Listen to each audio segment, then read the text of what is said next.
दोस्तों, क्या आप भी सुबह से अपना मोबाइल ऑन ऑफ कर रहे हैं या रिस्टार्ट एंड पावर ऑफ कर रहे हैं या अपने मोबाइल का वाईफाई ऑन ऑफ कर रहे हैं या अपने घर में वाईफाई डिवाइस ऑन ऑफ कर रहे हैं? तो इस वीडियो में बताने वाला हूँ कि ये आपका इंटरनेट ख़राब है या आपके मोबाइल में ऐप्स। तो इस वीडियो में सब कुछ बताने वाला हूँ। अस्सलाम वालेकुम, मैं हूँ मोहम्मद जलाल और आप देख रहे हैं टेक्निकल एमजे टीवी।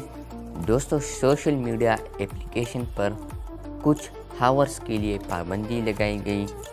क्यों, इस वीडियो में बताने वाला हूँ। दोस्तों, वज़ारत दाखिला ने एक बयान में कहा है कि फेसबुक, इंस्टाग्राम, व्हाट्सएप, ट्विटर, इसके अलावा टिकटॉक, इस पर हमने पाबंदी आयद कर दी गई। और उन्होंने मज़ीद ये भी कहा है कि ये पाबंदी मज़ीद 3 बजे तक आयद रहेगी, यानी 3 बजे तक कोई भी प्लेटफॉर्म काम नहीं करेगा पाकिस्तान में। ये सिर्फ है। उन्होंने मज़ीद ये भी बताया, ये फैसला एक मजहबी जमात पर तशद्दुद मुजाहरों के बाद मुल्क में अमन व अमान की सूरत हाल को बरकरार रखने के लिए लिया गया ये फैसला। तो किसी का भी मोबाइल ऐप्स या इंटरनेट या वाईफाई ये ख़राब नहीं है या आपका मोबाइल डेटा ये बिल्कुल ख़राब नहीं है। तो दरअसल इसकी वजह ये थी और डिटेल्स भी आते हैं तो मैं डिस्क्रिप्शन में प्रोवाइड कर दूंगा।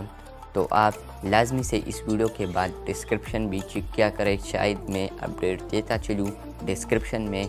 तो अगर आपको ये वीडियो पसंद आई है तो इस वीडियो को लाइक कर दें। अच्छा, एक और बात, इस वीडियो को मैं 3 बजे के बाद पब्लिश करूँगा या तब जब यूट्यूब ठीक हो जाए, क्योंकि हम तो वैसे अपलोड नहीं कर सकते। मिलते हैं जल्द नए वीडियो के साथ, तब तक के लिए अल्लाह हाफिज़।